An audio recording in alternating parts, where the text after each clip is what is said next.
अरे क्या तुम फोन में लगे हो? ये लो ना, मैं तुम्हारे लिए कोल्ड ड्रिंक लेके आई हूँ, पी लो।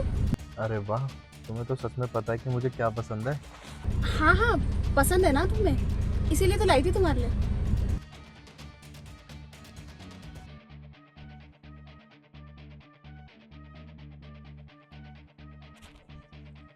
अरे क्या हुआ तुम्हें? पता नहीं यार, मुझे चक्कर से आ रहे हैं। तुम ठीक तो हो ना? तुम्हारी तबीयत तो ठीक है? कपिल, कपिल, गोली ने अपना असर कर दिया लगता है, मर गया। चलो अच्छा ही हुआ।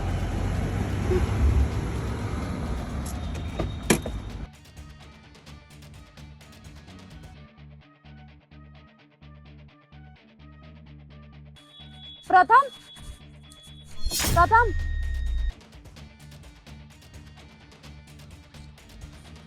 अरे वाह प्रथम, तुम्हें जैसे समझाया था ना, तुमने प्लान को वैसे ही अंजाम दिया है। हाँ मैडम, पर मेरे को एक बात नहीं समझ में आ रही, आपने साहब के साथ ऐसा करा क्यों है? वो सब तुझे जानने की जरूरत नहीं है, तुझे तेरे काम के पैसे मिल जाएंगे, ठीक है? साहब इतने अच्छे इंसान थे, कभी उन्होंने किसी के साथ बुरा नहीं करा, और आपने उनके साथ इतना सब कुछ कर दिया। मुझे तो बिल्कुल भी अच्छा नहीं लग रहा मेम साहब। चल चल, तुझे ना ज्यादा ज्ञान देने की जरूरत नहीं है, तुझे तो कुछ पता भी नहीं है। मुझे कितनी प्रॉब्लम होती थी उसके साथ, सच में मैं तो परेशान हो गई थी। अरे 6-6 महीने बाहर रहता है, कभी कभी 1-1 साल तक बाहर रह रहा है, मुझे टाइम ही नहीं दे रहा, मेरे लिए टाइम ही नहीं है उसके पास। मैं परेशान हो गई, कैसे रहूं, कब तक रहूं ऐसे? प्लीज, मुझसे अब और बर्दाश्त नहीं हुआ, इसने उसका काम तमाम करवा दिया। काम तो उसका तमाम हुआ ही, साथ में अपनी प्रॉपर्टी से भी हाथ धो बैठा। अब सारी प्रॉपर्टी मेरे नाम हो जाएगी। और रही बात इस मंगलसूत्र की, इसे तो चलो मैं झेल ही लूंगी। तो उतार के फेंक दो ना उसे।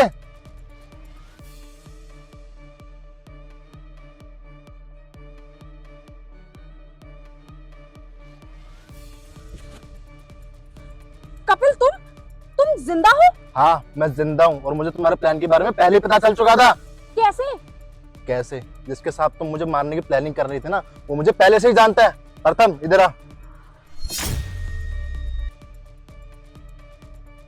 प्रथम, मैंने कहा था ना कि इस बात की बिल्कुल भी इसको खबर नहीं होना चाहिए। फिर कैसे पता चला? क्यों बताया तुमने? हाँ, तो मैं क्या करता? भैया को मैं बहुत पहले से जानता हूँ, भैया ने मेरी इतनी हेल्प करी है, और मैं इनके साथ बुरा होने दूँ, ऐसा कभी हो ही नहीं सकता। प्रथम, तुमने बहुत अच्छा काम किया। इसने मुझे पहले ही बता दिया था तुम्हारी प्लानिंग के बारे में। एक बार को तो मुझे इसकी बात पे विश्वास नहीं हुआ, पर मैंने सोचा कि ये भला मुझसे झूठ क्यों बोलेगा, तो हम दोनों ने मिलकर एक प्लान बनाया। तो आज मुझे पता चल गया कि तुम मुझे मारना चाहती हो। और तुम मुझे मारना क्यों चाहती थी? तो और मैं क्या करती? मेरे पास और कोई ऑप्शन ही नहीं था। तुम 1 साल या कभी 6 महीने बाहर ही रहते थे। मेरे बारे में सोचा तुमने कभी कि मैं घर में अकेली हूँ? परेशान हो जाती थी मैं, अकेले बोर हो जाती थी। अरे मेरा भी तो मन है, माना कि मैं पुलिस वाली हूँ, लेकिन मेरा भी मन करता है शॉपिंग जाने का, घूमने का, अपने पति के साथ टाइम स्पेंड करने का। कभी भी तुमने मुझे टाइम नहीं दिया, ठीक है ना? इसलिए अब मैं परेशान हो चुकी हूँ, इसलिए मैंने ऐसा किया। माना कि मैं तुम्हें टाइम नहीं देता, पर तुमने कभी ये सोचा कि ये सब मैं क्यों कर रहा हूँ? मैं इतने टाइम बाहर क्यों रहता हूँ? ताकि हम दोनों का फ्यूचर अच्छा हो सके। और तुम तो एक पुलिस वाली हो ना, पुलिस वाली का काम होता है लोगों की हेल्प करना, और तुम तो अपने पति को ही मारने चली थी। शर्म आती है मुझे तुम्हें अपनी पत्नी बोलते हुए भी। देखो ऐसे मत बोलो, सच बात तो ये है कि मैं करती हूँ तुमसे प्यार, लेकिन मैं फ्रस्ट्रेट हो गई थी इस बात से कि तुम मुझे टाइम नहीं देते, इसलिए मैंने ऐसा करा। लेकिन आज के बाद मैं ऐसा कभी नहीं करूंगी। प्लीज मुझे छोड़ के मत जाओ। तो तुमने तो कितने आसानी से बोल दिया ना कि मैं तुम्हें टाइम नहीं देता, तुमसे प्यार नहीं करता। तो एक काम करो, मेरी तरफ से ना तुम आजाद हो। जो तुम्हें टाइम दो, जो तुम्हें प्यार करे ना, तुम उसके पास ही जाकर रहो। नहीं नहीं कपिल, प्लीज मुझे माफ कर दो, प्लीज मुझ पे भरोसा करो, प्लीज कपिल। बस करो, मुझे तुम्हारी अब एक बात भी नहीं सुननी है। और रही बात डाइवोर्स की, तो डाइवोर्स पेपर मैं तुम्हारे घर भिजवा दूंगा। जा रहा हूँ मैं। क्या? कपिल, कपिल!